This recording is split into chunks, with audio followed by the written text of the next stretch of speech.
Picture this: 3 beautiful princesses, once the pride of their kingdom, now wild-eyed and disheveled, tearing through the streets of ancient Argos. Their royal gowns are in tatters, their hair a tangled mess. They shriek and howl, convinced they've been transformed into cows. This is no ordinary madness. This is divine punishment, a curse from the gods themselves. But what could have provoked such wrath? And what does this ancient tale tell us about the complex relationship between gods and mortals in Greek mythology? Welcome to the tragic story of Anaxagoras' madness, a tale of hubris, divine retribution, and the devastating consequences of angering the gods.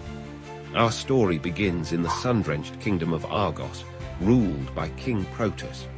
The king was blessed with 3 daughters, Lysippe, Iphano, and Iphianassa. These princesses were renowned throughout Greece for their beauty, grace, and royal bearing. But as we'll soon see, even the most blessed can fall victim to the capricious nature of the gods. Now, you might be wondering, who is Anaxagoras? In this context, Anaxagoras isn't a person, but rather another name for King Protus himself. Some versions of the myth refer to the madness afflicting his daughters as Anaxagoras madness, linking the king's name to the tragic fate that befell his children. As our princesses grew into young women, they became not just beautiful, but prideful. They began to believe their own hype, so to speak. In some versions of the myth, they committed a grave offense against the goddess Hera.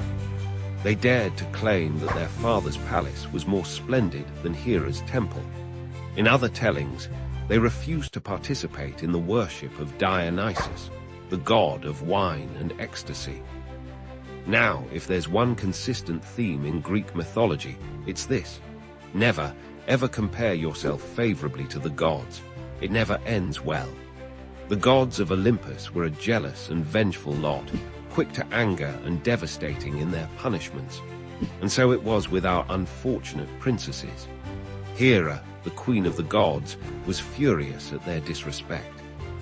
Known for her quick temper and harsh punishments, she decided to teach these mortal girls a lesson they'd never forget.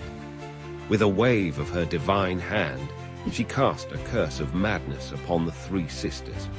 In other versions, it was Dionysus who punished the girls for refusing to join his cult. The god of wine and revelry had a dark side, and those who spurned his worship often found themselves driven to madness. Regardless of which deity cast the curse, the effect was the same. The once poised and graceful princesses were suddenly gripped by an uncontrollable frenzy. They tore off their fine clothes, abandoned their royal duties, and fled the palace, running wild through the streets of Argos. But their madness took a peculiar form. The princesses became convinced they had been transformed into cows.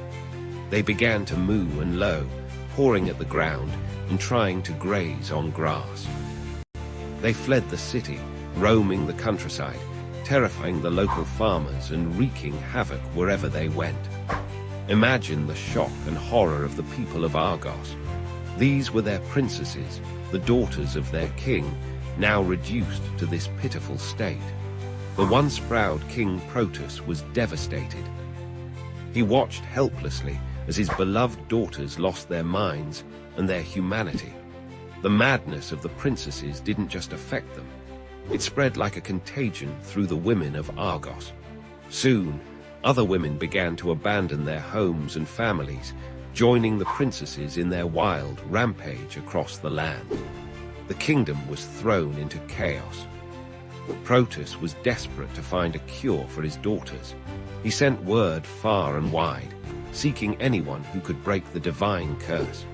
But who could undo the work of the gods? Enter Melampus, a legendary seer and healer.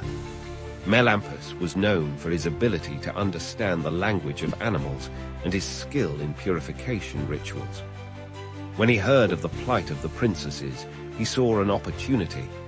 Melampus approached King Protus with an offer. He would cure the princesses in exchange for 1/3 of the kingdom. Protus, in his desperation, refused. The price was too high. But as time passed and the madness worsened, spreading to more and more women of Argos, Protus became increasingly desperate. When Melampus returned, he had raised his price. Now he demanded 2/3 of the kingdom, 1/3 for himself and 1/3 for his brother. With no other choice, Protus agreed. Melampus set to work, performing elaborate purification rituals. He used his knowledge of herbs and his mystical abilities to gradually bring the princesses back to sanity. Some versions of the myth say he chased the women with a group of strong young men, eventually driving them into a temple where he performed the healing ritual. Slowly but surely, the princesses regained their senses. They stopped believing they were cows, ceased their wild behavior, and returned to their human selves. The contagion of madness that had spread through the women of Argos was also cured. But the story doesn't end there. The experience had profoundly changed the princesses. They were humbled by their ordeal, no longer the prideful young women who had dared to compare themselves to the gods. They dedicated themselves to the worship of Hera or Dionysus, depending on the version, ensuring they would never again provoke divine wrath. As for Melampus, he became a powerful figure in Argos, ruling over 2/3 of the kingdom alongside Protus. His descendants would go on to play important roles in other Greek myths. So what can we learn from this ancient tale? First and foremost, it's a stark warning about the dangers of hubris. The Greeks believed that excessive pride or self-confidence would invariably lead to nemesis, divine retribution. This theme appears again and again in Greek mythology, from the tale of Arachne, who boasted she could weave better than Athene, to the story of Niobe, who bragged about having more children than Leto. The myth also highlights the Greeks' complex relationship with their gods. The Olympian deities were not distant, benevolent figures, but active participants in mortal affairs, quick to anger and harsh in their punishments. This story reminds us that in the Greek worldview, mortals were always at the mercy of divine whims. Moreover, the tale explores the thin line between sanity and madness. The Greeks were fascinated by the concept of mania, divine madness, which could be both a curse and a source of inspiration. The madness of the princesses, while a punishment, also connects them to the divine in a twisted way. The story of Anaxagoras' madness has inspired artists and writers for centuries. It's been depicted in ancient Greek vase paintings, referenced in classical literature, and reinterpreted by modern authors. The image of the wild, cow-like princesses continues to captivate our imagination, reminding us of the enduring power of these ancient tales. In the end, the myth of Anaxagoras' madness is more than just a cautionary tale about respecting the gods. It's a complex exploration of pride, punishment, and redemption. It reminds us of the fragility of the human mind and the transformative power of humility. And perhaps most importantly, it shows us that even in the face of divine punishment, there's always hope for healing and redemption. As we reflect on this ancient story, we might ask ourselves, how do we balance confidence with humility in our own lives? How do we respond when faced with circumstances beyond our control? And what will we be willing to sacrifice to save those we love from suffering? These are the questions that have made Greek mythology endure for thousands of years. They speak to fundamental human experiences and emotions that resonate across time and cultures. The madness of Anaxagoras' daughters might seem far removed from our modern world, but the themes it explores, pride, punishment, desperation, and redemption, are as relevant today as they were in ancient Greece. So the next time you feel tempted to boast about your achievements or compare yourself favorably to others, remember the tale of the princesses of Argos. A little humility might just save you from mooing your Imagine a love so strong it could withstand a 20-year separation.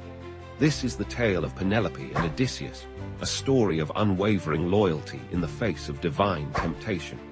When Odysseus, the clever king of Ithaca, set sail for Troy, he left behind his devoted wife Penelope and their infant son. Little did they know their separation would last 2 decades. As Odysseus faced monsters and gods on his journey home, Penelope fought her own battles. Besieged by suitors wanting her hand and kingdom, she used her wit to keep them at bay. She promised to choose a new husband once she finished weaving a shroud, but each night she secretly undid her day's work. Meanwhile, Odysseus found himself trapped on the island of the enchanting nymph Calypso. She offered him immortality and eternal youth, but Odysseus longed for home and his mortal wife. Even Calypso's divine beauty couldn't sway his heart. The gods finally intervened, forcing Calypso to release Odysseus. After many trials, he returned to Ithaca in disguise. Penelope, ever cautious, tested the stranger claiming to be her husband. Only when he proved his identity did she embrace him, their reunion a testament to the power of true love and fidelity. This timeless story reminds us that real love can overcome any obstacle, be it time, distance, or even the allure of godly temptation. What would you sacrifice for love? Would you betray your family, your city, your entire world? This is the story of a princess who did just that, forever changing the course of history. In the world of ancient Greece, where gods and mortals intertwined, stood the mighty city of Troy. Its towering walls, said to be built by the gods themselves, had withstood countless sieges. But as we'll soon discover, sometimes the greatest threat comes from within. Our tale begins in the 10th year of the Trojan War, a conflict that had raged for a decade, pitting the great heroes of Greece against the defenders of Troy. The war had started when Paris, a Trojan prince, stole away with Helen, the wife of a Greek king. Now, the shores of Troy were lined with 1,000 Greek ships, their warriors determined to bring Helen home and Troy to its knees. But our story isn't about Helen, Paris, or the famous heroes like Achilles and Hector. It's about a lesser-known figure, Laodicea, a Trojan princess, daughter of King Priam and Queen Hecuba. Laodicea was known for her beauty and her devotion to Troy. Yet, fate had other plans for her. One day, as Laodicea stood on the walls of Troy, watching the battle rage below, her eyes met those of a Greek warrior.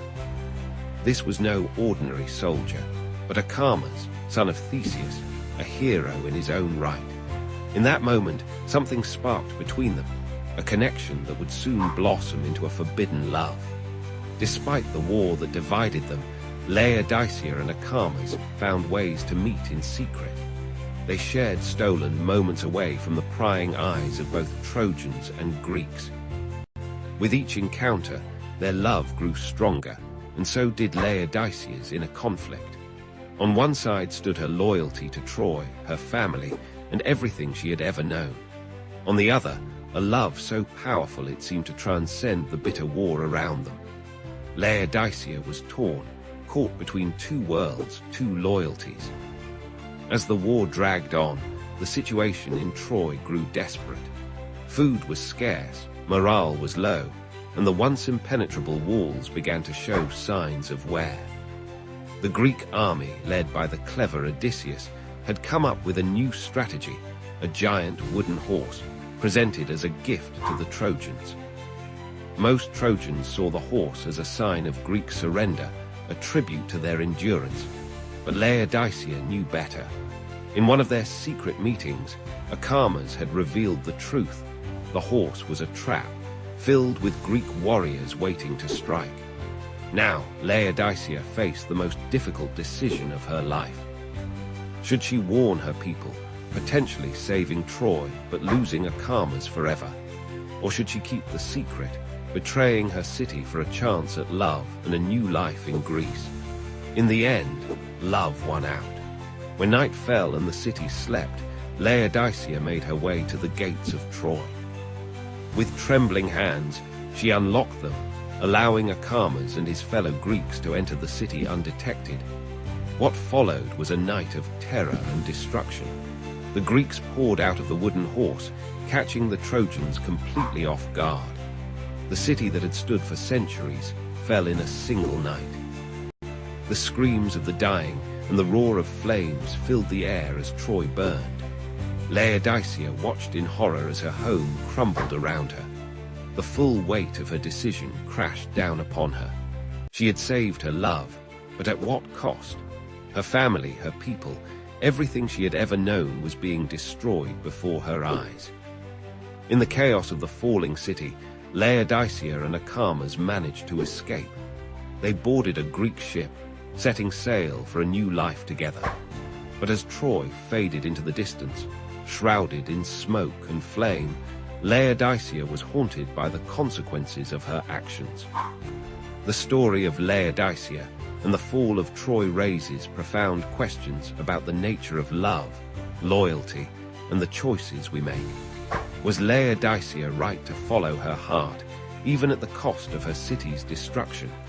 Or should duty and loyalty to one's people always come first?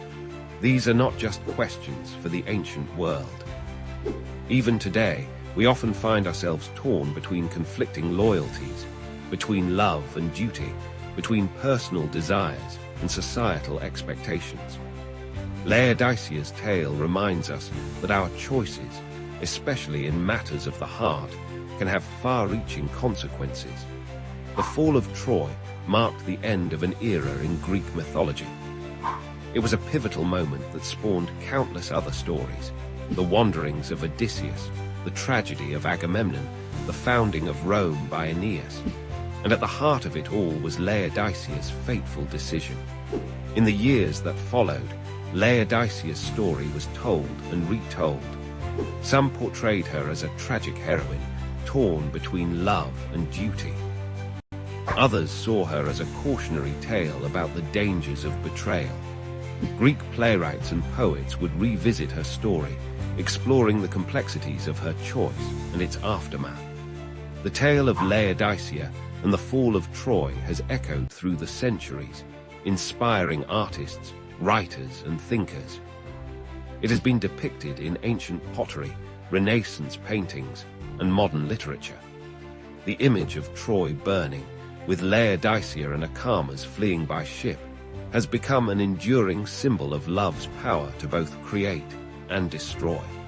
But perhaps the most important legacy of Laodicea's story is how it reflects our own struggles with difficult choices. We may not be princesses or warriors, and the fate of cities may not hang in the balance, but we all face moments where we must choose between competing loyalties. Do we follow our hearts, even if it means hurting those close to us?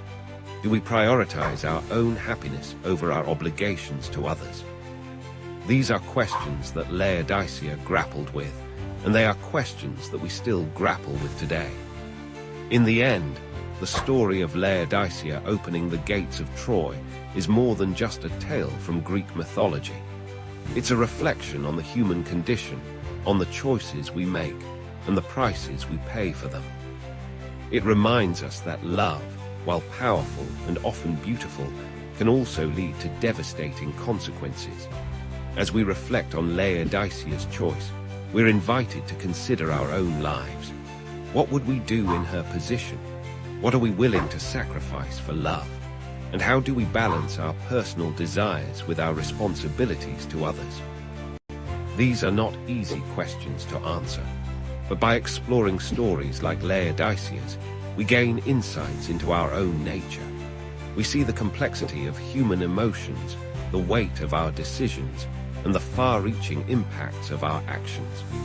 The fall of Troy may have happened in the realm of myth, but the dilemmas it presents are very real. In Laodicea's story, we see our own struggles reflected. We see the power of love, the pain of betrayal, and the eternal conflict between heart and duty. As we close this chapter of Greek mythology, let's carry with us the lessons of Laodicea. Let's remember that our choices matter, that love is powerful but also potentially destructive, and that the line between right and wrong is often blurrier than we'd like to admit. In the end, Laodicea's tale, like all great myths, doesn't give us easy answers. Instead, it prompts us to question, to reflect, and to strive for wisdom in our own lives. And perhaps that, more than anything, is why these ancient stories continue to captivate us, millennia after they were first. What if I told you that flipping through TV channels could actually mean switching between entirely different versions of reality? Buckle up, because we're about to explore a world where this mind-bending possibility is our new normal. Imagine waking up tomorrow with a remote control that doesn't just change channels, but alters the very fabric of your reality. With each click, you're transporting to a different version of your life, a parallel universe where things played out differently. It's not just your personal life that's affected. You can surf through alternate histories, futures, and even fantastical realms that defy our current laws of physics. At first glance, this ability seems like a dream come true. Curious about how your life would have turned out if you'd taken that job in Tokyo? Click. Wonder what the world would look like if the dinosaurs never went extinct? Click. Want to experience a reality where humans have evolved gills and live underwater? Click. The possibilities are literally endless. But let's dive deeper into the implications of this reality surfing ability. One of the most immediate and obvious consequences would be a revolution in the entertainment industry. Traditional TV and movies would become obsolete overnight. Why watch a scripted show when you can experience countless real alternate realities? The concept of binge watching would take on a whole new meaning as people spend hours, even days, exploring different versions of reality. However, this leads us to a less obvious but potentially more significant effect: the psychological impact of seeing alternate versions of our lives. Imagine witnessing a reality where you made different choices and ended up significantly happier, more successful, or with a completely different family. How would this knowledge affect your mental health and satisfaction with your current reality? This brings us to an intriguing second-order effect, a fundamental shift in how we make decisions. With the ability to peek into the outcomes of different choices, would we become paralyzed by the weight of infinite possibilities? Or would we become more confident in our decisions, having seen the potential outcomes? The very nature of free will and determinism would be called into question. But here's where things get really interesting. What if, in the process of surfing through realities, we discover that our actions in one reality can have ripple effects in others? This could lead to the emergence of reality brokers, individuals or organizations that specialize in navigating and manipulating the complex web of interconnected realities. Take a moment to consider the ethical implications. If you could prevent a tragedy in another reality by making a small change in your own, would you do it? What if that change negatively impacted your life? The moral dilemmas would be unprecedented and could reshape our entire concept of ethics and responsibility. Now, let's explore a surprising second-order effect: the potential development of a universal language. As people interact with countless alternate realities, the need for a common means of communication across all these variations would become crucial. This could lead to the evolution of a new language that transcends individual realities, fundamentally changing how we communicate and think. But it's not all rosy in this multi-reality world. Consider the possibility of addiction to reality surfing. People might become so obsessed with exploring alternate lives that they neglect their primary reality. We might see the rise of reality rehab centers to help individuals reconnect with their original timeline. And here's a twist you might not have considered: the emergence of a new economy based on reality data. Imagine companies that specialize in collecting and selling information from different realities. Want to know the winning lottery numbers in 1,000 different realities? There's a company for that. Need to research how a particular business decision plays out across multiple timelines? There's a service for that too. But with great power comes great responsibility, and the ability to surf realities could have serious geopolitical implications. What if governments start using this technology for espionage or to gain strategic advantages? We could see the dawn of reality-based warfare, where conflicts are fought not just in our world, but across multiple versions of it. On a more personal level, how would this ability affect our sense of identity? If you can experience being countless versions of yourself, which one is the real you? The concept of a fixed personal identity might become obsolete, replaced by a more fluid understanding of self that spans multiple realities. Let's not forget the scientific implications. Physicists would have a field day studying the mechanics of reality surfing. It could lead to breakthroughs in our understanding of quantum mechanics, the multiverse theory, and the very nature of consciousness. We might discover that consciousness itself is the key to navigating between realities. But here's a mind-bending possibility.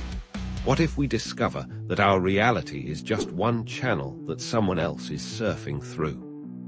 It could completely upend our understanding of free will and the nature of existence itself. As we surf through these possibilities, we must also consider the potential for unforeseen consequences. What if constant reality switching starts to destabilize the fabric of the multiverse? We might need to develop reality conservation practices to prevent the collapse of the entire system. On a lighter note, imagine the impact on pop culture. Reality crossover events could become the new trend, with people organizing parties where everyone brings elements from different realities they've visited. Fashion would explode with influences from countless alternate worlds. But let's circle back to a crucial question. How would this ability change our appreciation for our own reality? Will we become more grateful for what we have, seeing the infinite possibilities of what could have been? Or would we become eternally dissatisfied, always wondering if the grass is greener in another reality? As we wrap up our journey through this hypothetical multiverse, it's clear that the ability to channel surf through realities would fundamentally reshape every aspect of our existence. From our personal lives to our societal structures, from our understanding of science to our concept of morality, nothing would remain untouched.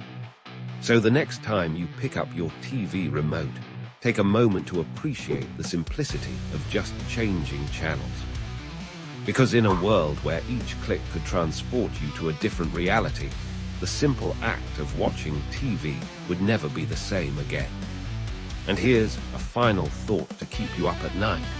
In an infinite multiverse of possibilities, who's to say this reality surfing scenario isn't already happening?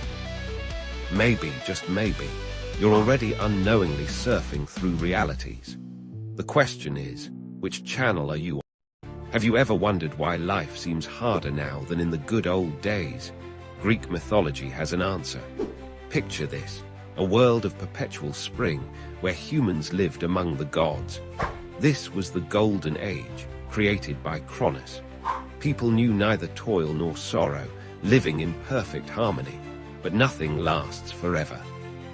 Zeus overthrew Cronus, ushering in the Silver Age. Humans now aged, needing shelter and food. They lived 100 years as children, but their adult lives were short and marked by foolishness. Dissatisfied, Zeus created the Bronze Age. These humans were strong and warlike, forging weapons and bringing violence to the world. Finally came our age, the Iron Age. Here, virtue is scarce, and hardship is plenty.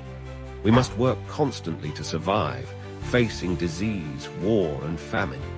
This myth reflects the Greek view of history as a gradual decline. Each metal symbolizes the decreasing value of human life and morality. Yet, hope remains. Even in our Iron Age, we can strive for the virtues of the Golden Age. The myth challenges us. In a world of iron, can we find the gold within ourselves? Imagine a world where mortals could challenge the gods themselves. Welcome to ancient Greece, where the Olympic Games were born, a testament to human strength, divine honor, and the unbreakable bond between gods and men. Our story begins over 2,700 years ago in the sacred sanctuary of Olympia. Here, nestled in the western Peloponnese, a tradition was about to unfold that would shape the course of human history. But why here? Why now? To understand, we must look to the king of the gods himself, Zeus.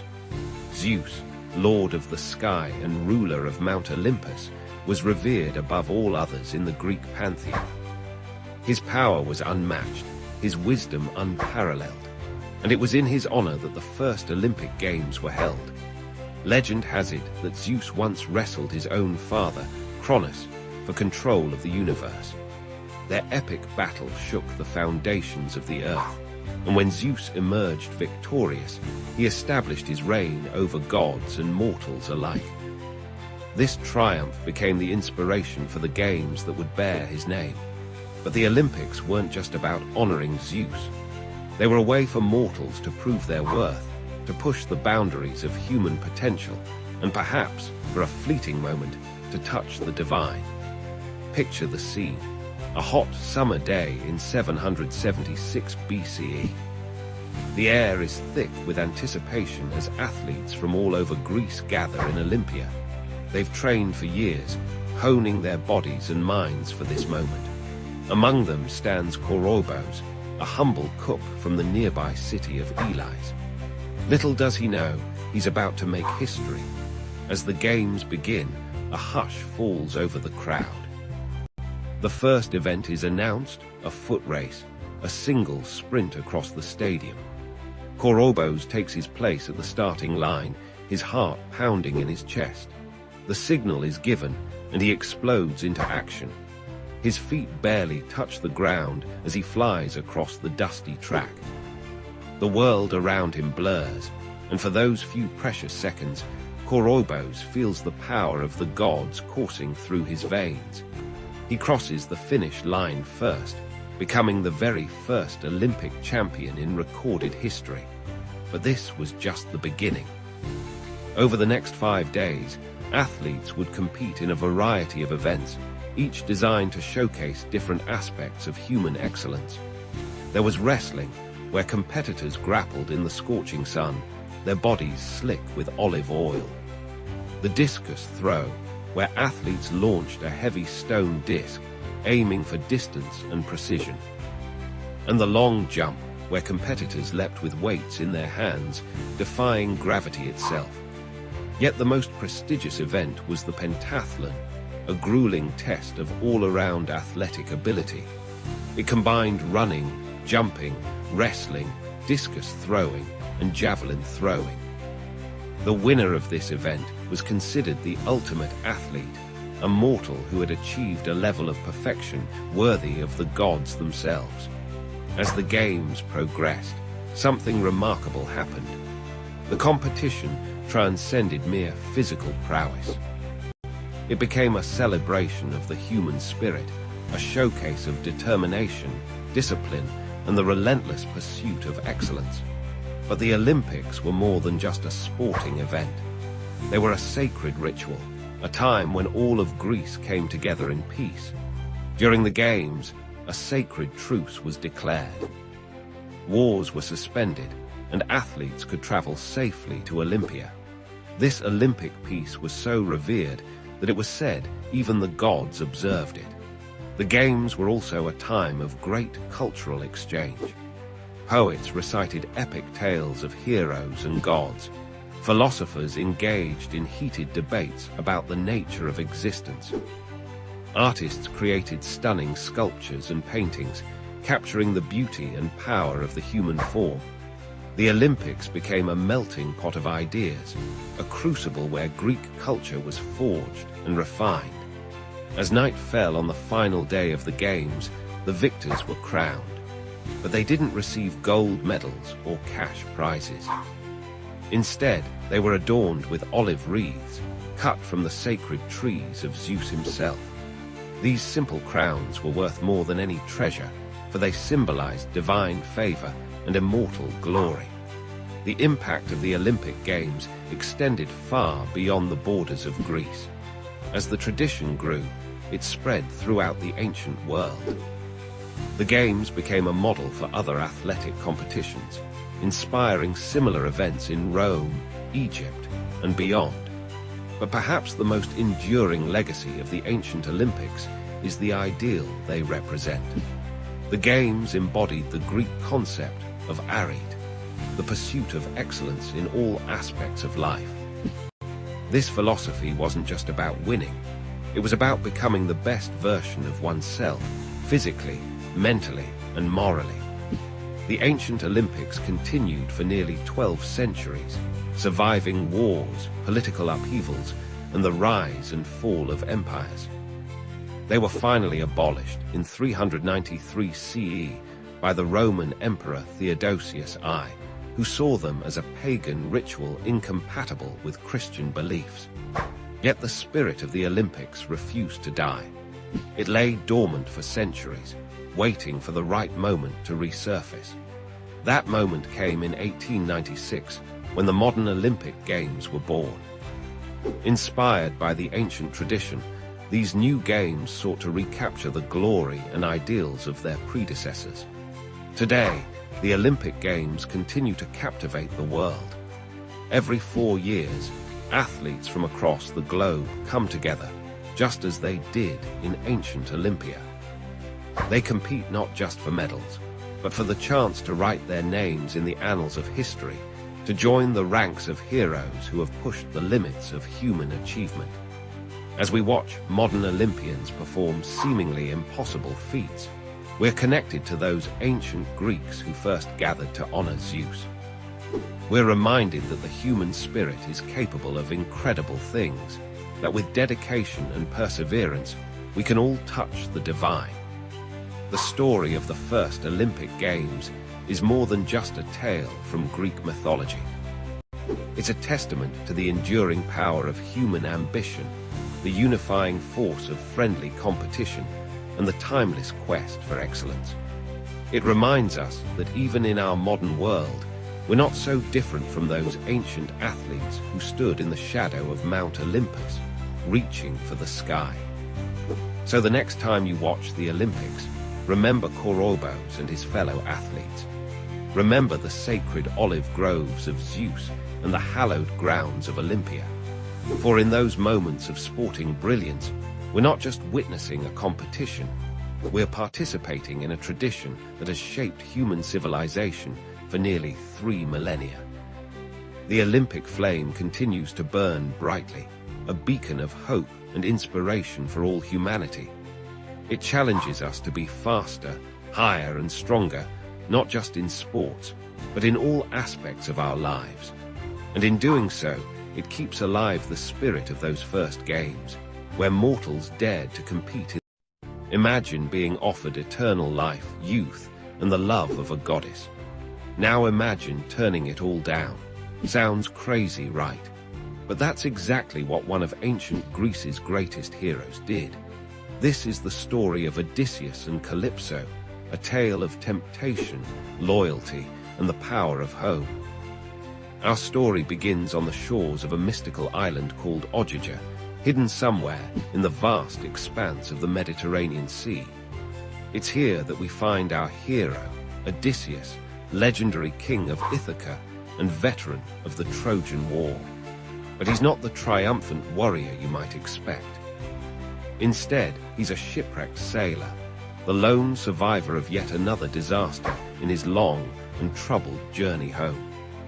As Odysseus drags himself onto the beach, exhausted and alone, he has no idea that he's about to face one of the greatest challenges of his epic odyssey. For this island is the home of Calypso, a powerful nymph whose name means to conceal. And conceal she will, keeping Odysseus hidden from the world for 7 long years. Now, you might be wondering, who exactly is Calypso?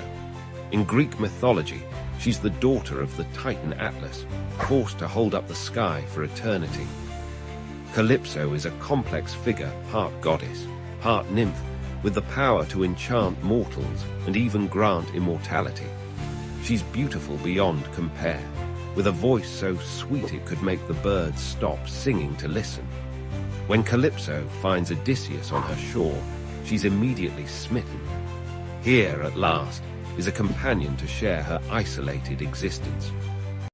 She takes him to her cave, a palace of crystal columns and blooming vines, where fountains of pure water flow and the air is always sweet with the scent of cedar and incense. Calypso offers Odysseus everything: comfort, luxury, and her undying love. She even promises him the ultimate gift: immortality. Imagine never growing old, never fearing death, living forever in a paradise with a beautiful goddess. It's an offer that would tempt even the strongest-willed mortal. But Odysseus is no ordinary mortal. He's the man of 1,000 tricks, the great strategist of the Trojan War, and the king who's been trying to return to his kingdom for a decade. More importantly, he's a man with a wife waiting for him back home. Penelope, Odysseus' wife, is a legend in her own right. For 20 years, she's been fending off suitors who want to claim Odysseus' throne, believing him dead. She's used every trick in the book to stay faithful, including weaving a burial shroud by day and unraveling it by night, promising to choose a new husband only when the shroud is finished. It's the thought of Penelope that keeps Odysseus going. Every day he sits on the shore of Calypso's island, staring out at the sea, his eyes filled with tears as he longs for home. He's surrounded by beauty and offered eternal life, but his heart remains in Ithaca. This stalemate continues for 7 years. 7 years of Calypso's love and Odysseus' refusal. 7 years of luxury and longing. But the gods of Olympus are watching, and they're about to intervene. Athene, the goddess of wisdom and Odysseus' divine patron, pleads his case to Zeus, king of the gods. She argues that it's not right for a mortal hero to be kept against his will, even by a goddess. Zeus agrees and sends Hermes, the messenger god, to Ogygia with orders for Calypso to release Odysseus. Imagine the scene: Hermes, with his winged sandals, flying across the sea to this hidden island. He lands on the shore and makes his way to Calypso's cave. The nymph is not happy to see him. She knows why he's there, and she's not ready to give up her mortal love. Calypso argues passionately. She points out the unfairness of the gods, who allow themselves to take mortal lovers but forbid goddesses from keeping mortal men. She reminds them that she saved Odysseus when no one else would, nursing him back to health and offering him a life of eternal bliss. But the will of Zeus cannot be denied. With a heavy heart, Calypso accepts the divine decree. She goes to Odysseus, who's sitting on the beach as usual, gazing towards home. For the first time in 7 years, she tells him he's free to leave. Now, here's where the story gets really interesting. Calypso doesn't just tell Odysseus he can go, she offers to help him leave. She provides him with tools to build a raft, supplies for the journey, and even favorable winds to speed him on his way. It's a testament to her love that even in letting him go, she seeks to protect him. But before Odysseus leaves, Calypso makes one last attempt to persuade him to stay. She reminds him of what he's giving up: eternal youth, immortality, and her undying love. She warns him of the dangers he'll face on his journey home and the uncertain welcome that might await him after so many years away. In response, Odysseus gives a speech that's become one of the most famous in all of Greek literature. He acknowledges Calypso's beauty and the temptation of her offer. But then he says something profound. He would rather die as a mortal, surrounded by his family and people, than live forever in isolation. This moment captures the essence of what makes Odysseus a hero in Greek mythology. It's not just his strength or cunning, but his very human desires and his willingness to face mortality for the sake of love and home. He chooses the richness of mortal life with all its joys and sorrows, its triumphs and failures, over the static perfection of immortality. As Odysseus sets sail on his makeshift raft, Calypso stands on the shore watching him go. It's a bittersweet moment, the end of 7 years of love and the beginning of Odysseus' final journey home. The sea stretches out before him, full of dangers, but also full of promise. This story of Odysseus and Calypso is more than just a myth. It's a reflection on what it means to be human.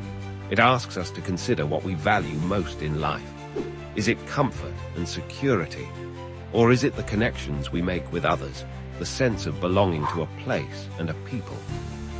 The tale has inspired countless works of art and literature over the centuries. Poets, painters, and sculptors have all tried to capture the moment of Odysseus' departure or Calypso's sorrow. The theme of temptation and the journey home has echoed through stories from ancient times to the present day. In our modern world, we might not face nymphs offering immortality, but we often find ourselves torn between comfort and challenge, between the easy path and the one that leads us back to our true selves. Odysseus' choice reminds us that sometimes the most heroic act is simply to remain true to who we are and where we come from. As we close this chapter of Odysseus' epic journey, we're left with a powerful message: that the love of home and family, the desire to live a full and meaningful life among our own people, can be stronger than even the temptation of eternal life. It's a reminder that in the end, it's not how long we live that matters, but how well we live and how true we stay to ourselves. Odysseus' story doesn't end here, of course. He still has many trials to face before he reaches Ithaca. But in this moment, as he sails away from Calypso's island, he's taken a crucial step. He's reaffirmed his identity, his values, and his ultimate goal.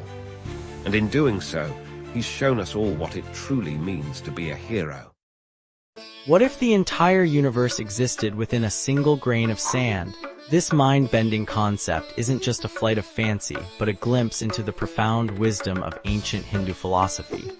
Welcome to the world of the Upanishads, where the boundaries between the infinite and the finite blur, revealing the hidden nature of reality itself. The Upanishads are a collection of philosophical texts that form the theoretical foundation of Hindu spirituality. Composed over 2,500 years ago, these sacred scriptures contain some of the most profound insights into the nature of existence, consciousness, and the universe. At their core lies a revolutionary idea: the relationship between the bounded and the boundless, the finite and the infinite. Imagine you're standing on a vast, endless ocean. The water stretches as far as the eye can see in every direction. This ocean represents Brahman, the ultimate reality, infinite and all-encompassing. Now scoop up a handful of water. This handful represents you, me, and everything we perceive in our finite world. The Upanishads teach us that just as the water in your hand is identical to the water in the ocean, our individual consciousness is, in essence, the same as the infinite consciousness of Brahman.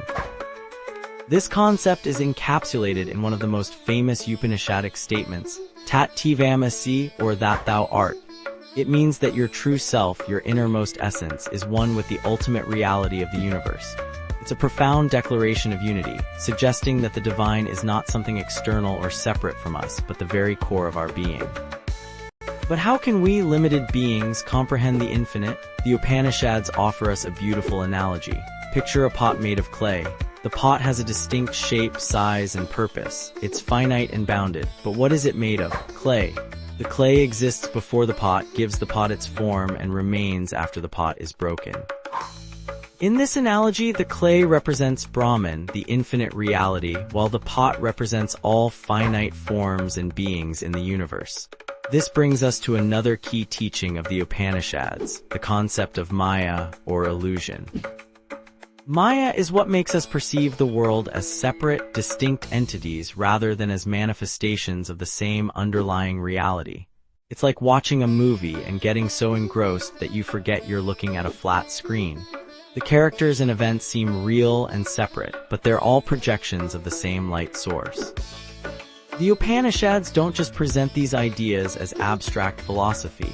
They bring them to life through dialogues and stories. One of the most famous is the conversation between the sage Uddalaka and his son Svetaketu. Uddalaka asks his son to bring him a fruit from a nearby banyan tree. He then asks Svetaketu to break it open. "What do you see inside?" Uddalaka asks. "Tiny seeds, father," Svetaketu replies. "Break one of the seeds open. What do you see now?" "Nothing, father." Uddalaka then delivers the profound lesson. "My son, that subtle essence which you do not perceive there, in that very essence stands the being of the huge banyan tree. In that which is the subtle essence, all that exists has its self. That is the true, that is the self, and you, Svetaketu, are that." This story beautifully illustrates how the infinite can exist within the finite, how the boundless can be found within the bounded. Just as the entire potential of a massive banyan tree exists within its tiny, seemingly empty seed, the infinite Brahman exists within each of us. But the Upanishads don't stop at mere philosophy. They offer practical wisdom for living in light of this profound truth. If we are all manifestations of the same infinite reality, then the barriers between us are illusory. This realization naturally leads to compassion, unity, and a sense of interconnectedness with all beings. Moreover, understanding our true nature as infinite consciousness can free us from the limitations and fears that come with identifying solely with our finite bodies and minds. It's like a wave realizing it's not just a temporary form, but the entire ocean itself. This shift in perspective can bring about a profound sense of peace and fearlessness. The Upanishads also teach us about the nature of happiness. They argue that true, lasting happiness cannot come from finite, external sources. Instead, it arises from recognizing our infinite nature. It's like a thirsty person in a desert who discovers an oasis within themselves, an infinite wellspring of joy and fulfillment. However, the Upanishads acknowledge that this is not an easy truth to grasp or live by. Our senses and minds are naturally drawn to the finite world of forms and differences. That's why the texts emphasize the importance of spiritual practices like meditation, self-inquiry, and devotion. These practices are designed to peel away the layers of illusion and help us experience our true, infinite nature. One of the most powerful methods the Upanishads prescribe is the practice of neti, or not this, not this. It involves systematically negating all that is finite and changeable to arrive at what is infinite and unchanging. It's like peeling an onion layer by layer until you reach the core, or in this case, until you realize that you are the core itself. The relationship between the infinite and the finite as described in the Upanishads has profound implications for how we understand life, death, and the nature of reality. If our true self is infinite and eternal, then death loses its sting. The Upanishads compare it to a river merging with the ocean, not an end, but a return to our true, boundless nature. Moreover, this philosophy offers a unique perspective on the meaning of life. Instead of seeing life as a journey from birth to death, the Upanishads present it as an opportunity for self-realization, for the finite to recognize its infinite nature. It's like a game of cosmic hide-and-seek, where the infinite plays at being finite, only to rediscover its true self. As we conclude our exploration of this profound teaching, let's return to our initial question. What if the entire universe existed within a single grain of sand? The wisdom of the Upanishads suggests that this is not just a fanciful idea, but a profound truth about the nature of reality. The infinite exists within the finite, the boundless within the bounded, waiting to be discovered. In our modern world of fast-paced change and apparent fragmentation, the timeless wisdom of the Upanishads offers a refreshing perspective. It reminds us of our inherent unity, our boundless potential, and the profound peace that comes from recognizing our true nature. As we navigate the complexities of our finite existence, may we carry with us this eternal truth, that in our deepest essence we are infinite, we are boundless, we are